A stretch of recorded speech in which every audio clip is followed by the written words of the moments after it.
ሰግጥ የሚለው ቃል እንዳትጠቀሙ ብያቸዋለሁ። እንዳትጠቀሙ ጋይስ። ይህ ሰግጥ የሚለው ቃል እውነቴን ነው የምላችሁ በጣም ብዙ ጠላቶች ይዞብኝ መጣ። አይገርማችሁ? ከምታስቡት በላይ ማለት ነው።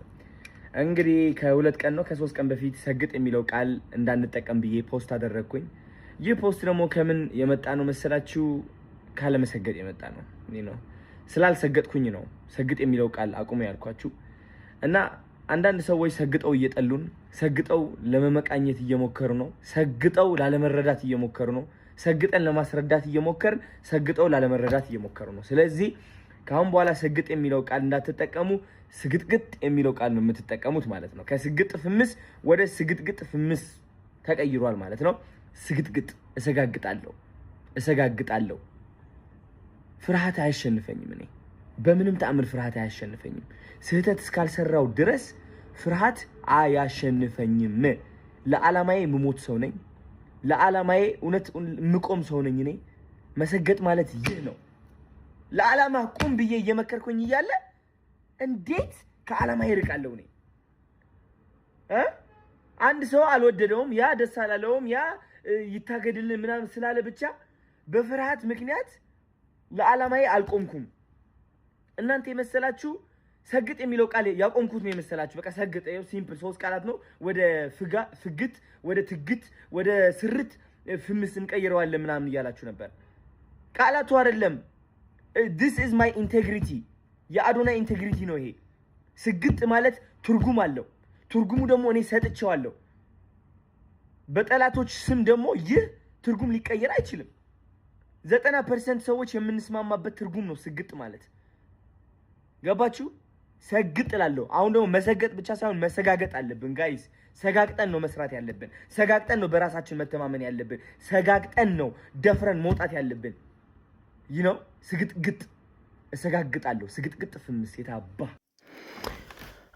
አሰላሙ አለይኩም ወራህመቱላህ ወበረካቱ። ውድና የተከበራችሁ የቻናሌ ተከታታዮችና እንዲሁም ጓደኞቼ እንዴት ናችሁልኝ? ደህና ናችሁ ወይ? ሁሉ ሰላም፣ ሁሉ መልካም ከኔ ጋር አልሐምዱሊላህ፣ ሁሉ ነገር ሰላም ነው። እንግዲህ ውድ ተመልካቾቼ ለመጀመሪያ ጊዜ ይህን ቻናል እየተከታተላችሁት ከሆነ ሰብስክራይብ እንዲሁም ላይክ ሼር ማድረጋችሁ እንዳትረሱ። እንዲሁም ክቡራንና ክቡራን ተመልካቾቼ ላይክ ሼር በማድረግ ቪዲዮውን ጀምሩት ማለት ነው። እንግዲህ ዛሬ በጣም አሳዛኝና ብዙ ጊዜ እየተደጋገመ ያለን ነገር ነው ዛሬ እንግዲህ ይዤላችሁ የመጣሁት። በጣም የሚያሳዝናል፣ በጣም የሚያስገርም ቪዲዮ ነው።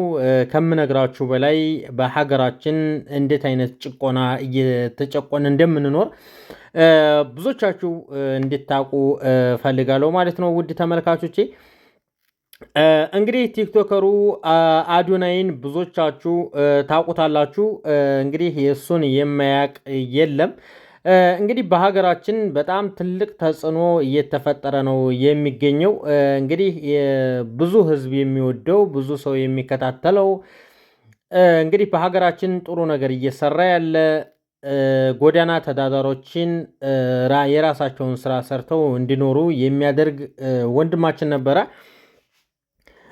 እንግዲህ በዛሬው ዕለት በመንግስት ቁጥጥር በፖሊስ ቁጥጥር እንግዲህ ወደ እስር ቤት ገብተዋል። በጣም ነው የሚያሳዝነው። እንግዲህ ቲክቶከሩ አዶናይ የታሰረበት ዋናው መንስኤ ምንድን ነው? እንግዲህ ሰግጥ ፈምስ ባለበት ነው። እንግዲህ ሰግጡ ፈምሱ ማለት በጣም ትልቅ ተጽዕኖ እያመጣ ነው። ብዙ ዑለማዎችን፣ ብዙ የሃይማኖት አባቶችን፣ ብዙ ማህበረሰቦችን ያስቀየመ ቋንቋ ነው በማለት ብዙ ሰዎች እየተቀባበሉ ቪዲዮ ሲሰሩበት ነበር። እንግዲህ መንግስትም ያንን ቪዲዮ በመከታተል ያደረገው ድርጊት በጣም ጥሩ ባይሆንም ይህን ማህበረሰብ ሰግጥ ስረቅ ምናምን ሳይሆን ሰግጥ ፈምስ ማለት እንግዲህ ከስርቆት አይተናነስም። መሰገጥም ሰግጦ ያገኝም የሰገጠም የሰረቀም አንድ አይነት ነው በማለት ስሙን በማጥፋት እንግዲህ በቁጥጥር ስር ውሎ ወደ እስር ቤት ገብቷል ማለት ነው።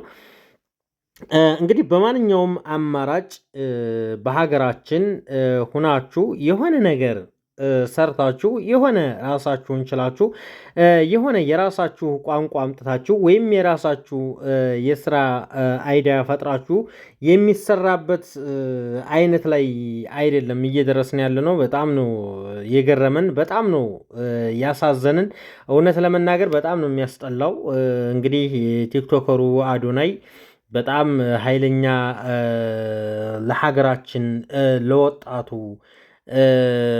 ለሽማግሌው በቃ ለተለያየ ማህበረሰብ በጣም ትልቅ ትምህርት ነበር እያስተማረ ያለው። ሁሉም ሰርቶ በሶሻል ሚዲያ ራሱን እንዲችል ነበር ሲያደርግ የነበረው። ነገር ግን ጥሩ ሰው ሀገራችን ላይ ጥሩ ነገር የሚመክር ጥሩ ነገር የሚሰብክን ሰው ሰርቶ እንዲተዳደግ አይደረግምና ያው እንግዲህ ወደ እስር ቤት ገብተዋል። ወደፊት ምን አይነት ነገር እንደሚገጥመን እኛ ራሱ አናውቅም። አሁን ላይ ነገሮች በጣም ያስፈራሉ። የሰው ልጅ በስነ ስርዓት ወጥቶ ሰርቶ ራሱን እንዲያስተዳድር የማይፈቀድበት ሁኔታ ላይ ነው ያለነውና በጣም የሚገርም ነው። ብዙ ቲክቶከሮች ታስረዋል።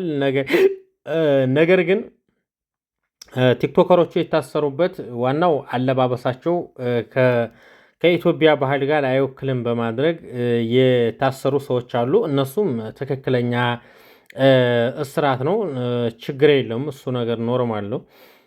ነገር ግን አዶናይ ራሳችሁን ሰግጣችሁ ራሳችሁን ሁናችሁ በራሳችሁ አይዲያ ሰርታችሁ መቀየር ትችላላችሁ፣ ራሳችሁን ትችላላችሁ ብሎ ስለመከረ ብቻ እስር ቤት ገብተዋል።